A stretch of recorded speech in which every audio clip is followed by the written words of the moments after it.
Here right now with more. Fox News contributor, former Speaker of the House, Newt Gingrich. Mr. Speaker, I think that Bolton tape says everything we need to hear from John Bolton. Your reaction? Look, I think, first of all, they're going to go down a total dead alley because the president's going to impose executive privilege. They would then have to go to court.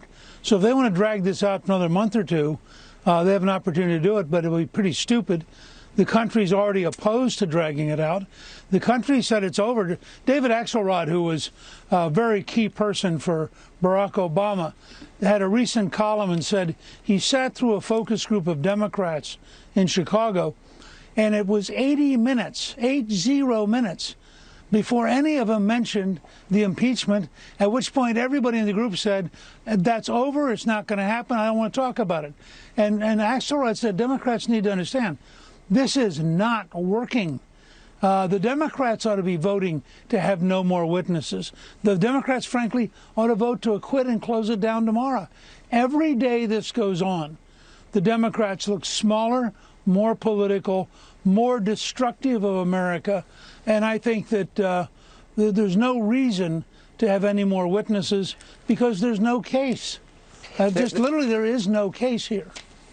You know, Jay Sekulow said today, Mr. Speaker, in the Clinton impeachment proceeding, the witnesses that actually gave deposition testimony were witnesses that had either been interviewed by deposition in the House proceedings, grand jury proceedings, and it was specifically, you know, those same people. New witnesses were not being called. Why would any Republican in the Senate want to break that precedent? Well, look, I don't think there's any real reason to have any new people come in.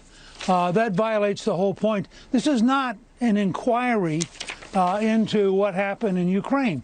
This is an impeachment trial. And in an impeachment trial, there's a very simple question. Are the allegations rising to the level that you would deprive the American people of the person they elected as president? Now, I don't think a single one of the Republicans believes that Donald Trump is going to be convicted. So I think it is an absolute game for any of them to vote yes to have more witnesses, because the witnesses aren't going to change anything. This is not an impeachable offense. We have a very good way of solving it. It's called an election, as you pointed out. In 279 days, the real jury, the American people, will get to decide. My hunch is they're going to reelect Trump by an amazing margin. But what Schiff said the other day was very chilling. He said, we can't let this up to the voters, because he's such an arrogant elitist. He thinks he's more important than the American people. And that's what's at stake here. And I would hope that after they think about it, that not a single Republican will vote to have any more witnesses. Schiff actually said today, not all quid pro quos are the same. Nobody's as bad as Joe, I'd add. But he said some are legitimate, corrupt. You don't need to be a mind reader. For one, you can ask John Bolton. I want to replay what Bolton said about the president's conversations with President Zelensky. He sounds just like the way Donald Trump described him, warm, cordial, and they were congratulatory, and he and the president spoken twice. And well, let me play this tape, because I think this is all we need to hear from John Bolton. We'll be meeting President Zelensky. He and President Trump have already spoken twice. President called to congratulate President Zelensky on his election and then on his success in the parliamentary election. They were very warm and cordial calls. We're hoping that they'll be able to meet in Warsaw and have a few minutes together, because the success of Ukraine, maintaining its freedom, its system of representative government, a free market economy free of corruption, and dealing with the problems of the Donbass and the Crimea are high priorities here, obviously, but high priorities for the United States as well. And he said, Mr. Speaker, free of corruption, and he saw nothing wrong with the call there. It was very clear, and the four facts never change. Maybe whatever Donald Trump said, they did nothing, they announced nothing. He didn't ask them to do anything because they told us he didn't ask for anything. Why are we even here? Well, we shouldn't be here. That's the whole point.